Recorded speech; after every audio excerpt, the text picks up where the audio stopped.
I've spent more than 35 years working with leaders, folks with just incredible potential. And the biggest key to unlocking all that, well, it's probably not what you think. So today, let's talk about how to uncover your own inherent strengths and turn them into real, measurable impact. So let me ask you something. Does this sound familiar? That feeling of being stuck in this endless cycle of trying to fix your weaknesses. You're always getting feedback on what you need to improve, right? Constantly trying to patch things up. It's exhausting. And I'm here to tell you it is absolutely not the best way to grow.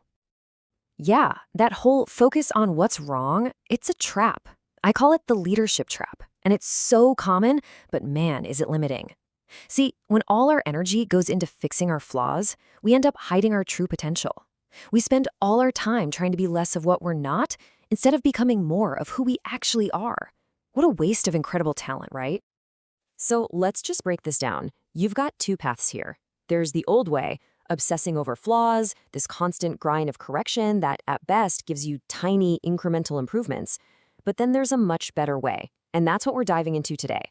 It's a total mindset shift. It's about focusing on your strengths, amplifying what's already strong inside you, and really aiming for maximum impact. And this right here is the philosophy that has shaped my entire career. I really want you to hear this. You don't need fixing. You are not a problem that needs to be solved. You already have all this incredible potential inside of you. What you need is focus. The focus to find your greatest talents and point them directly at your biggest goals. Okay, so how do we actually make that shift? Well, it all starts by systematically figuring out where your natural talents line up with the traits of really successful leaders. And look, we're not trying to turn you into a clone of someone else. Not at all. We're looking for that sweet spot, that authentic overlap between what you're great at and what we know creates real influence. And we have a name for these, your strengths to harness.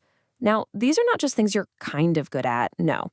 These are the specific qualities where your natural abilities perfectly align with proven leadership profiles. Think of them like your personal superpower. These are your zones of maximum influence. So what does this actually look like in practice? Well, it could be persistence, that grit to see a tough project through when everyone else is ready to throw in the towel. Or maybe it's social confidence, that ability to walk into a room and just naturally build consensus. It could be a killer attention to detail that saves the company from a huge mistake. Or even the gift of articulation, where you can take a super complex idea and make it sound simple and inspiring for the whole team. And this is why this is such a game changer. When you start harnessing these strengths on purpose, your daily work stops being just a to-do list. Every action becomes a precise, strategic move that pushes the whole organization's vision forward. You're literally building a bridge between what you do best and where the company needs to go. Okay, theory is great, right? We've talked about the what. Now let's get to the how. Because just knowing your strengths isn't enough. You've got to put them into action. And for that, we're going to use a really simple but powerful framework I call the action anchor. It's designed to take all this great thinking and anchor it right in your daily work. So the action anchor has just 3 steps, super practical things you can do, like today. First, we're going to focus on detail alignment. Second, we'll amplify our competence. And third, we'll evaluate how we're using them right now.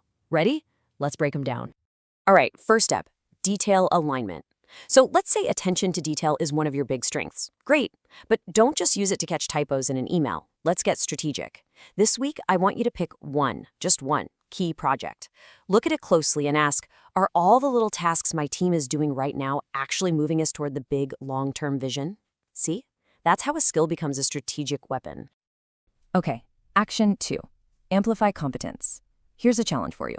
Before your next big meeting, I want you to pick one strength. Maybe it's your social confidence, maybe it's your articulation, and then consciously decide, in this meeting, I am going to practice projecting competence through that specific strength. This isn't about faking it till you make it. It's about intentionally leading with what's already great about you. And number 3, let's evaluate current use. This one's simple. Just think about a project or a challenge you're facing right now. What strengths are you leaning on to get it done? Now here's the kicker. Ask yourself, are these the best strengths for this job? Are they actually moving the needle? It's like a quick, powerful gut check for your efforts. So let's bring it all home. This whole conversation isn't just some interesting theory to think about. It's a challenge. I'm challenging you right now to take these ideas and actually put them to work for you, starting this week. Because real change, real transformation, it only happens when we move from knowing to doing. So I want to leave you with this one question. Take a second and really think about it. Of all your strengths, which one are you going to consciously harness this week to drive alignment and get results? Just pick one, because the answer to that question, well, that's your first step forward. Thanks for joining me.